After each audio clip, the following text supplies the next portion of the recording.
Assalamualaikum warahmatullahi wabarakatuh. Saya Rima Rahayu. Di sini saya perwakilan dari kelompok 4 ingin membahas mengenai judul penelitian. Yang pertama itu ada pengertian. Penulisan judul penelitian biasanya sudah dirumuskan setelah perumusan masalah. Penelitian atau batasan dan penentuan masalah yang akan diteliti. Judul penelitian dalam hal ini memiliki beberapa pengertian, diantaranya judul merupakan format kesimpulan isi dari seluruh penelitian. Judul merupakan kerangka referensi untuk keseluruhan tesis atau skripsi.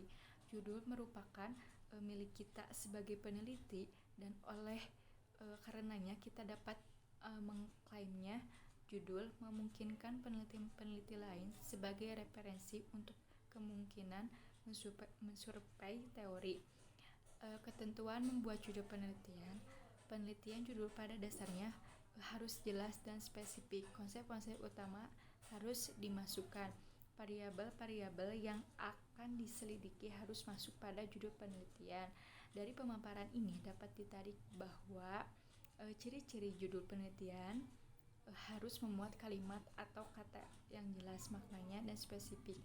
Judul merupakan kata kunci dari konsep penelitian yang akan dilakukan, dan dalam judul harus memuat variabel yang akan diteliti. Kemudian menurut Barker dan Schutz 1972 menyarankan agar panjang judul maksimum 20 kata substansi. Kata fungsi tidak turut dihitung. Artinya judul dibuat singkat dan menghilangkan kata-kata yang tidak perlu. Judul penelitian digunakan sebagai pegangan peneliti untuk menetapkan variabel yang akan diteliti, teori yang digunakan, instrumen penelitian yang akan dikembangkan, teknik analisis data, serta kesimpulan. Judul penelitian. Dalam proses ditetapkan judul penelitian untuk karya ilmiah harus diawali dengan penetapan berbagai masalah pada akhir kegiatan.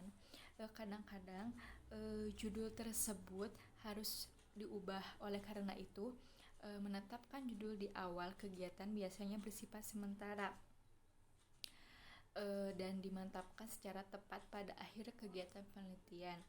Judul penelitian pada wujudnya merupakan kalimat dalam bentuk satu kalimat pernyataan, bukan kalimat pertanyaan. Judul terdiri dari kata-kata yang jelas, tidak kabur, singkat, deskriptif, berkaitan atau tuntut, dan pernyataan tidak terlalu puitis atau bombastis. Menurut Sutrisno Hadi.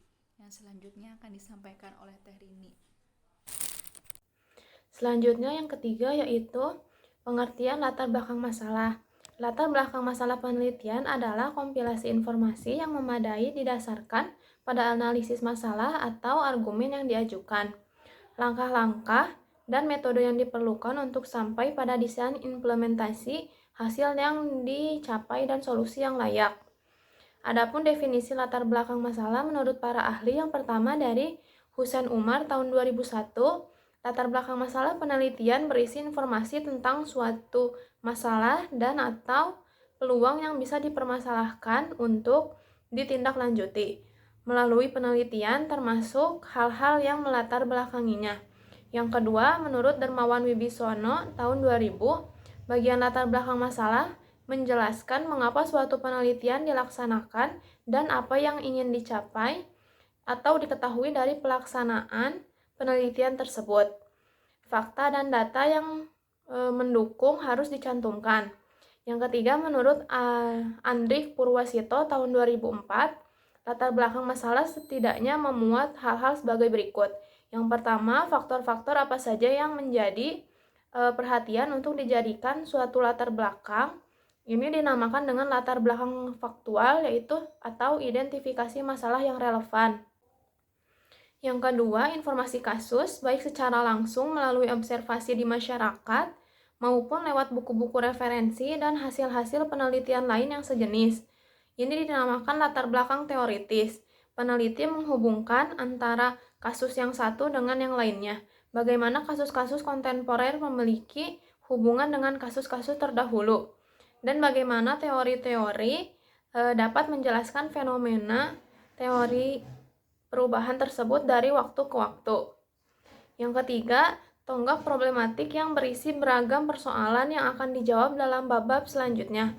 Latar belakang memberi alur berpikir sehingga memudahkan peneliti untuk mensistematisir permasalahan yang ingin dipecahkan. Setiap masalah yang akan dijawab sebaiknya diutarakan sebagai problematik yang akan dibahas dalam bab-bab selanjutnya. Jadi, latar belakang masalah yang baik dari penelitian ini adalah pekerjaan yang dilakukan untuk menentukan bahwa pertanyaan penelitian atau topik penelitian adalah masalah dan bahwa metode yang digunakan adalah yang diperlukan untuk menyelesaikan masalah atau menjawab pertanyaan. Sekian yang dapat kelompok 4 sampaikan. Mohon maaf apabila ada kekurangan. Wassalamualaikum warahmatullahi wabarakatuh.